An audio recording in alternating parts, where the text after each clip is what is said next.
We have the curious case of his gravestone spelling his middle name with 2 A's when his birth certificate has it listed with 1 A. Many see this misspelling as another clue. Riley Keough has just revealed a hidden letter written by Elvis Presley, a message that was never meant to be seen by the public. This discovery is raising questions about his private thoughts and untold story. What did Elvis write in secret? Why was it hidden for so long? Join us as we uncover the truth behind this shocking reveal. The drawer he never wanted open. Riley Keough was not loud about who she was. That was the first thing people noticed when they met her. How ordinary she seemed, how completely unbothered by the weight of her own last name. She laughed easily.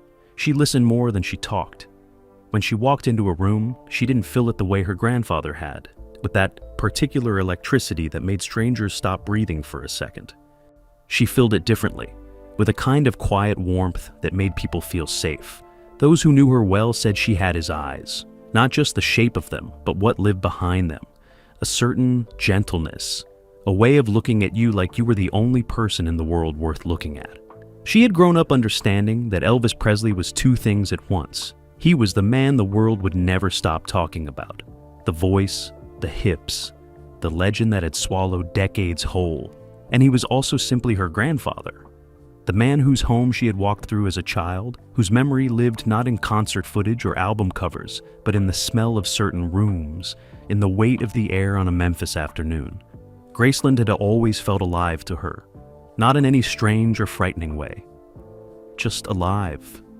Like a house that had absorbed so many years of feeling, love and longing and music and grief, that it had learned to hold it all quietly inside its walls.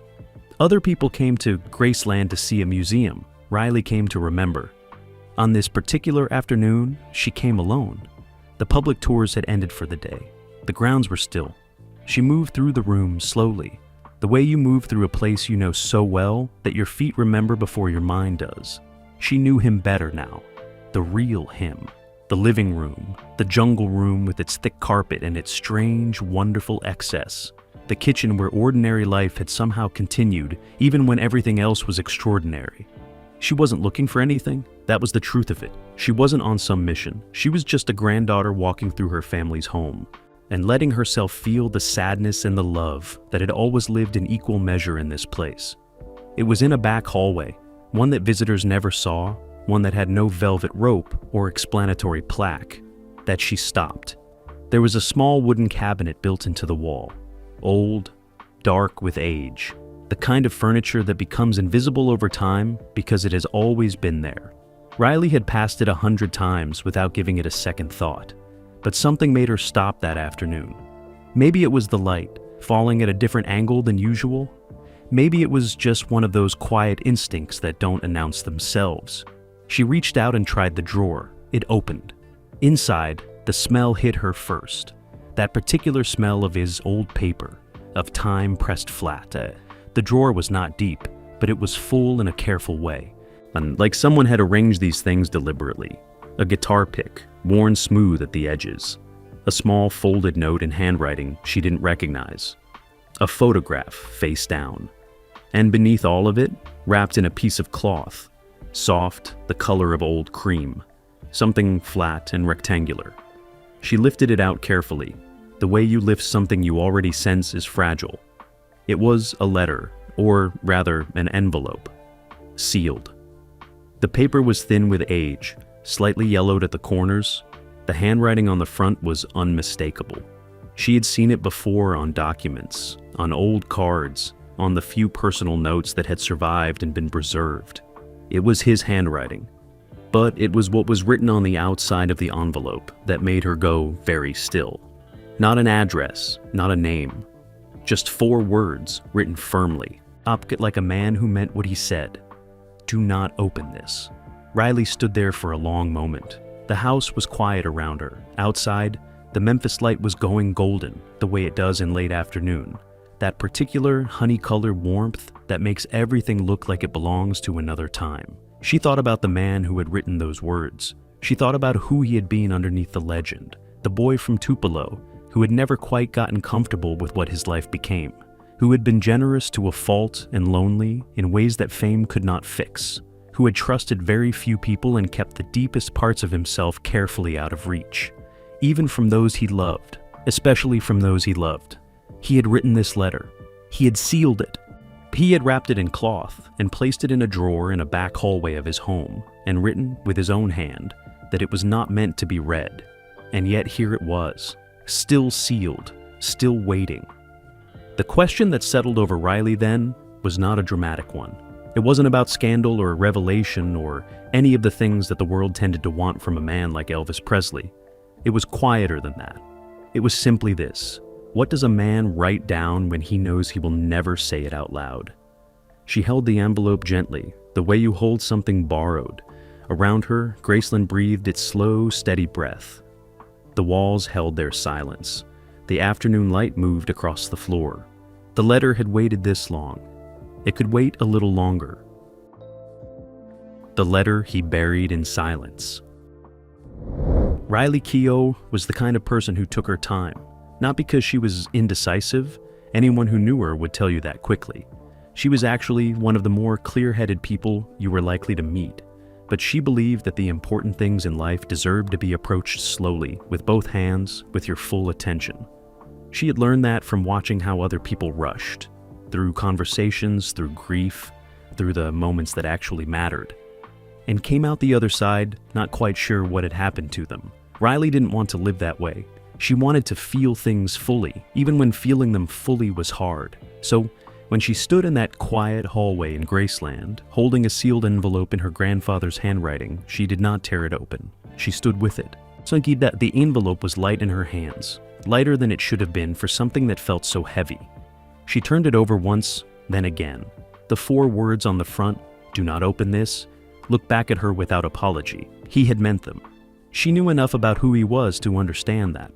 Elvis Presley had not been a careless man with words. He had been careful, in fact, in the way that people are careful when they have learned, usually through pain, that words have consequences. She carried the envelope to the sitting room and placed it on the small table by the window. She sat across from it. The afternoon light was beginning to soften outside, shifting from gold to something quieter.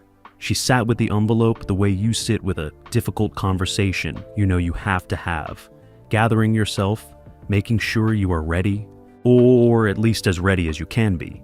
Then she picked it up, slid her finger gently under the seal, and opened it. The paper inside was folded in thirds, the way people used to fold letters before the world stopped writing them. She unfolded it carefully, smoothing the creases with her thumb. The handwriting was the same as on the outside, firm, slightly hurried, the letters leaning forward as if they were trying to get somewhere. She began to read.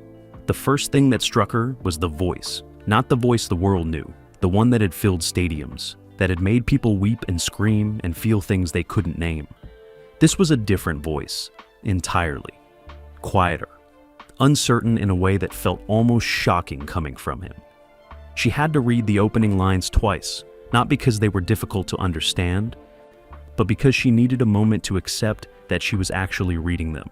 "I don't know who will find this," he had written. "Maybe no one. That might be better." She set the page down for just a second, breathed, picked it up again. What followed wasn't what she had expected. There was no grand confession, no single explosive truth delivered cleanly. What there was instead felt almost more intimate than that. A man sitting alone, writing the things he could not say out loud, in the halting and honest way that people write when they believe no one is watching. He wrote about pressure, not in a complaining way. That wasn't his nature, and even here, even in private, that came through. But it was there underneath his words, the way cold is there underneath thin clothing. The pressure of being a symbol, of having become, act somewhere along the way. Something larger than a person, something that other people needed him to be, that he had tried his best to become, and that had cost him more than anyone had ever known to ask about. "There are 2 of me," he wrote at one point. "One of them belongs to everybody. The other one? I'm not sure where he went." Riley read that line several times. She thought about the photographs she had seen of him over the years. Thousands of them, from every era of his life. The young man with the loose smile and the energy that seemed barely containable.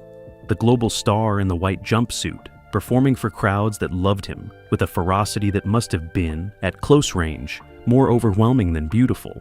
And then the later photographs, the ones people talked about in lowered voices. A man who looked like someone carrying something very heavy and carrying it alone. She had always felt those photographs. Now she understood them a little better. The letter moved in and out of clarity. Some passages were direct, honest in a way that made her chest ache. Others felt deliberately vague, as if he had started to say something and then pulled back, covering the thought with softer words, leading up to a truth and then stepping just to the side of it. She recognized that instinct. It was the instinct of a person who had spent a lifetime being watched, who had learned that full exposure was a kind of danger. There was one passage near the middle of the letter where he wrote about freedom, not in a political sense, but in the smallest, most personal sense, the freedom to be ordinary. To walk into a room and be nobody in particular, to have a bad day without it meaning something to someone else, to simply be a man, imperfect and unobserved, without the weight of what his name had come to mean pressing down on every hour of his life. I used to think the music would always be enough, he wrote. For a long time, it was. The implication of what came after that sentence, yet what he did not write, sat in the room with her like a third presence. Riley folded the letter back along its original creases. She held it in both hands and looked out the window at the Memphis evening settling in over the grounds of Graceland. The trees were still. The light was almost gone. He had written this and sealed it and hidden it and told whoever might find it not to read it. And somewhere in the careful spaces between his words, oh, she was certain. He had been trying to say something he had never quite found the courage to say out loud. She just hadn't found it yet. What the letter asked her to carry. She was, in the truest sense of the phrase, an old soul, someone who understood that most of the important things in life could not be rushed, which was why, when she woke the morning after reading her grandfather's letter, she did not do anything at all. She made coffee, she sat by the window, she watched the Memphis morning come in slow and gray and quiet, and she let everything she had read the night before simply exist inside her, without yet trying to shape it into a decision. The letter was on the table where she had left it. She didn't look at it directly, but she was aware of it the way you are aware of something that has changed the temperature of a room, as she had read it 3 times before sleeping. Each time, she had come away with the same feeling, that she was holding not just a piece of paper, but a map. And like all maps, it only made sense if you already knew something about the terrain. She began slowly to think about what she knew. She thought about the timeline of his life, not the version printed in books, which moved from triumph to triumph with grief inserted at careful intervals, but the real shape of it, the way certain years had been harder than others, the way people who had been close to him had sometimes spoken in interviews given long after it was safe to speak, about a man who was struggling in ways that his public life completely concealed. She had always filed those accounts away without quite knowing what to do with them. Now, reading them against the letter, they began to connect. Small things first. A phrase he had used in the letter, the version of me they built, matched almost word for word, something a former member of his inner circle had once said in a documentary, that he had at a certain point stopped feeling like a person and started feeling like a product, something to be maintained, something whose value depended on never showing damage, then larger things. The periods of withdrawal that had been explained away publicly as health issues or creative rest. The relationships that had fractured quietly and never been fully explained. The moments where people who loved him had reached toward him and felt, to their confusion, that he had stepped just slightly out of reach. The letter didn't explain all of it, but it cast a light on it. A dim, angled light that made familiar shapes look suddenly different. Riley got up and refilled her coffee. She stood at the kitchen counter for a while, not thinking in words exactly, but feeling the shape of what was becoming clear to her. Her grandfather had been, by any measure, one of the most loved human beings of the 20th century. That might be better. She set the page down for just a second, breathed, picked it up again. The world had adored him, with a completeness that very few people ever experience. And inside that adoration, largely invisible to it, he had been quietly falling apart in ways he didn't know how to talk about, and didn't believe anyone could truly help with. He had been afraid, not of failure, which he had largely never known, but of something harder to name. of being truly seen and found to be less than what people needed him to be.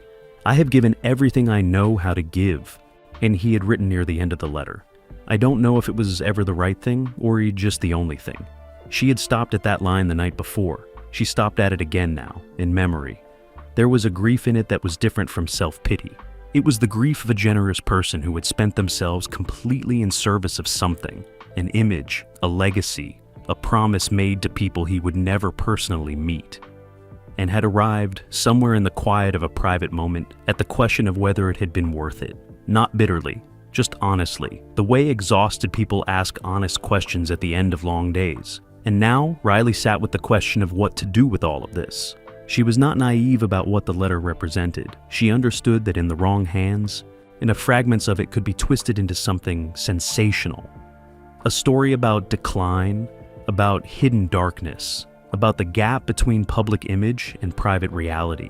The world had an appetite for that kind of story, particularly about people who had been loved as completely as Elvis had been loved. Bringing them down to human scale was something that sold, something that spread. But that was not what the letter was. She knew that with a certainty she felt in her body rather than her mind. It was not a story about darkness. It was a story about a man who had been so busy being everything to everyone that he had never quite figured out how to simply be himself. It was a story about the cost of greatness that no one talks about honestly. Not the dramatic cost, not the spectacular collapse, but the slow, quiet erosion of a private self that happens when the public self takes everything. That story deserved to exist. She believed that. But she also believed that some stories, once released, could not be recalled. That once you handed something fragile to the world did not handle it carefully. It held it the way crowds hold things, with too many hands pulling in too many directions. She picked up the letter. She held it for a long time. Then she set it down again, gently, and went to find her coat. She needed to walk. She needed air. She needed to be outside in the ordinary world for a while before she decided anything about the extraordinary things sitting on that table. The truth, she had always believed, deserved patience. So did he. The man behind the name. Riley Keough carried people with her quietly, the way careful people do, without making a production of it. Those who loved her said that being around Riley felt like being somewhere safe, not exciting in the way that burns bright and fades. Safe in the way that lasts. She had inherited something of that from her grandfather, though she would have been modest about saying so. What she had not inherited, what no one could have inherited because it had been so particular to him, so bound up in a specific moment in history, was the enormity of what his name meant.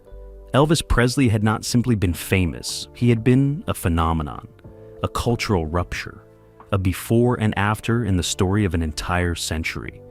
The world had absorbed him so completely that it sometimes felt like he had stopped being a man at all. Like he had become, instead, a symbol, a myth, to something that belonged to everyone, and therefore, in some quiet way, to no one.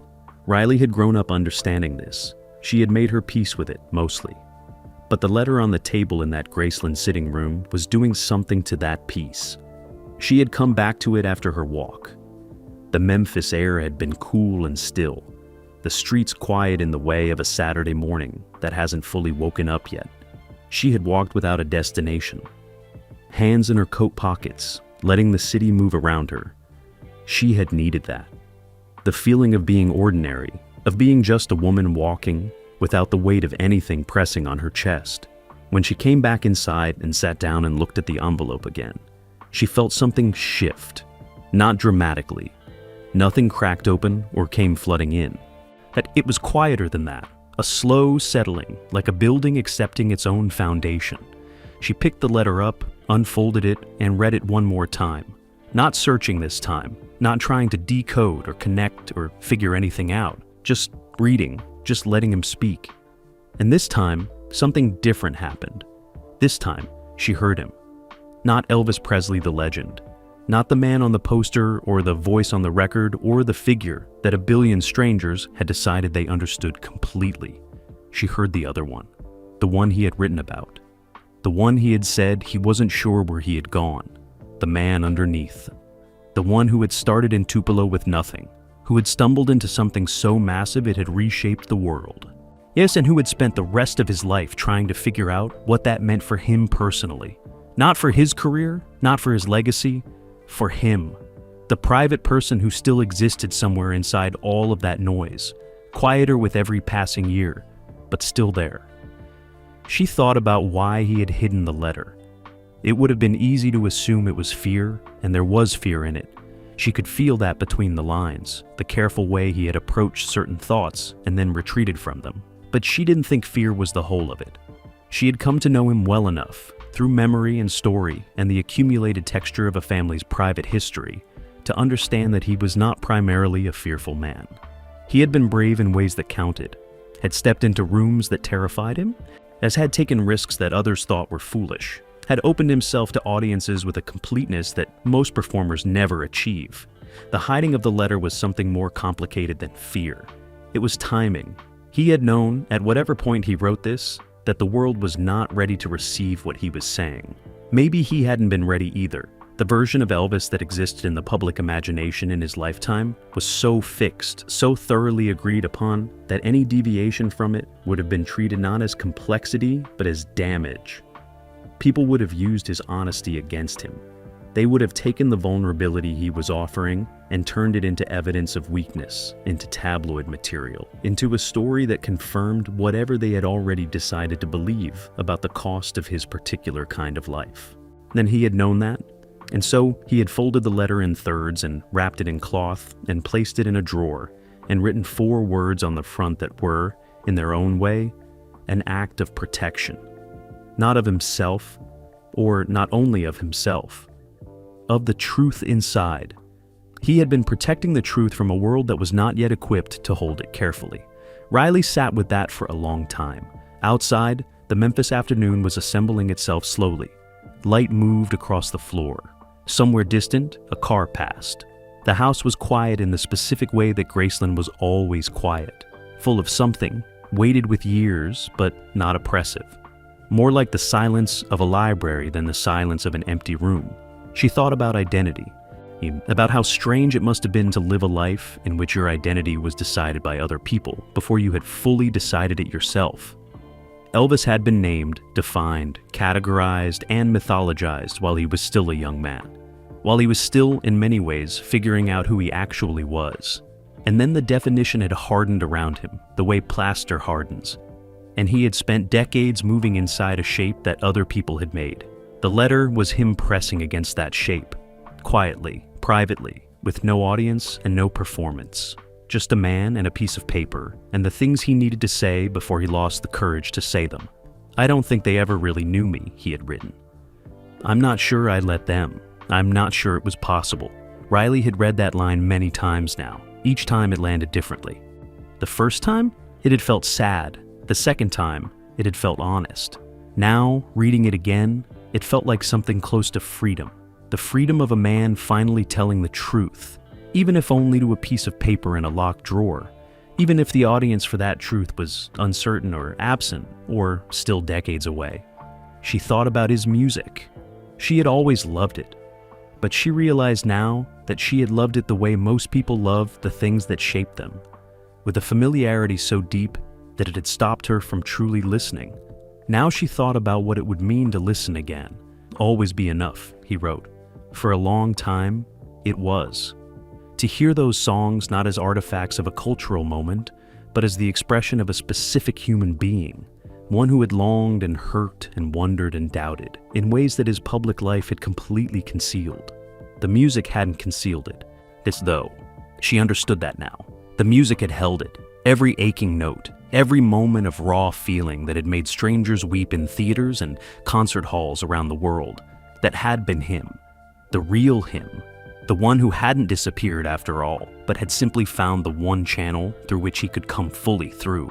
He had hidden the letter, but he had given the truth away every time he sang. Riley folded the pages carefully and held them in both hands. The envelope sat open beside her. The 4 words on its front, "Do not open this," looked different to her now than they had the day before. Less like a warning, more like a wish. A wish that whoever found this would be careful with it, would understand what it cost him to write it, would treat it not as a revelation to be broadcasted, but as a confidence to be honored. She was going to honor it. She had decided that somewhere during the walk or the rereading or the long afternoon of sitting still with it all, she didn't know yet exactly what that meant, whether the letter would ever be shared, and with whom, and in what form, and at what moment. Those were questions for another day. What she knew right now was simpler and more important than any of that. She knew him better now, the real him. Not the icon, not the myth, not the name that the whole world felt entitled to.